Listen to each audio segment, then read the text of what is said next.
So it's hard to take care of each other during a pandemic. I do believe that we can't stop ministry just because of what's going on with COVID. I do believe that Christians take care of each other. And one of the great things Christians do for each other is we visit the sick. We pray for the sick. After surgery, we take food by.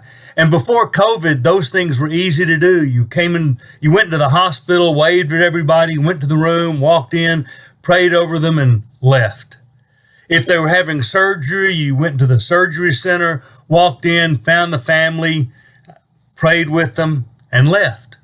Sometimes even go up to the pre-op and pray over them and leave. After surgery, you brought food by and prayed over them, and you could do those things, and now it's harder to do that. In fact, some hospitals you can't even really get in.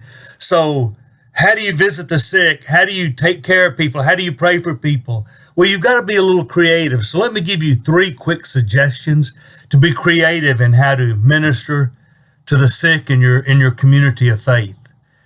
The first thing is that I'm going to suggest is you learn to do parking lot prayers.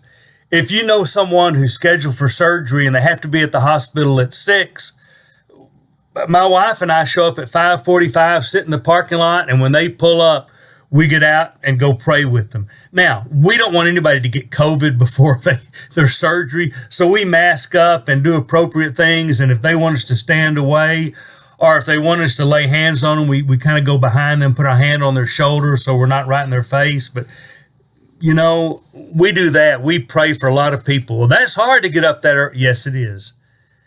But that's one of the things you do. If you can't get in the hospital, you pray for them in the parking lot. The other thing we found to be helpful is you do a lot of small group prayers. Was up at hospice the other day with a young man's dying and his family's concerned, and they're all gathered in, but they can't get in the hospice room like they used to. And so they gather up sometimes out in the parking lot. And so it's easy to do a text and say, I'm coming. When are you all going to be there? I'll come by and pray with you. Sometimes they'll let 2 or 3 in the room, and I'll bring them out one at a time and pray over them.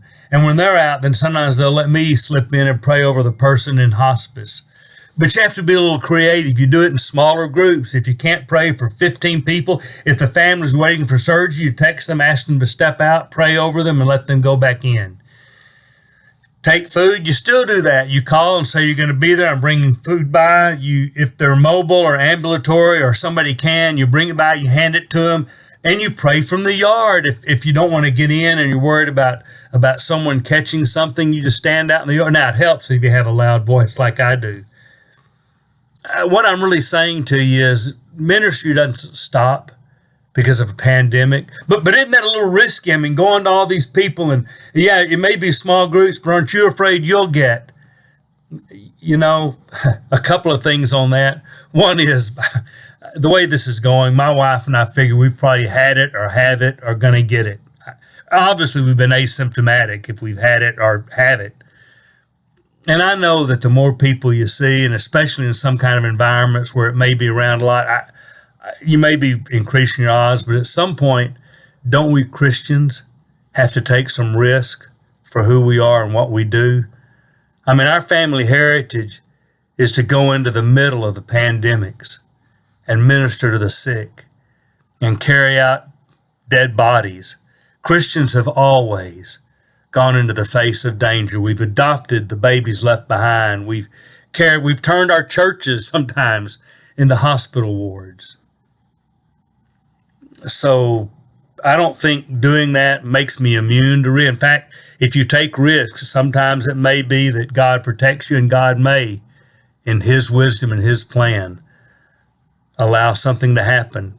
Taking risks for the gospel doesn't mean nothing will happen. It means you believe in what God's asked you to do enough, you'll do it anyway. So be creative.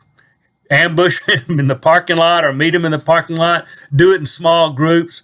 Pray from the yard, long distance, so they can see you.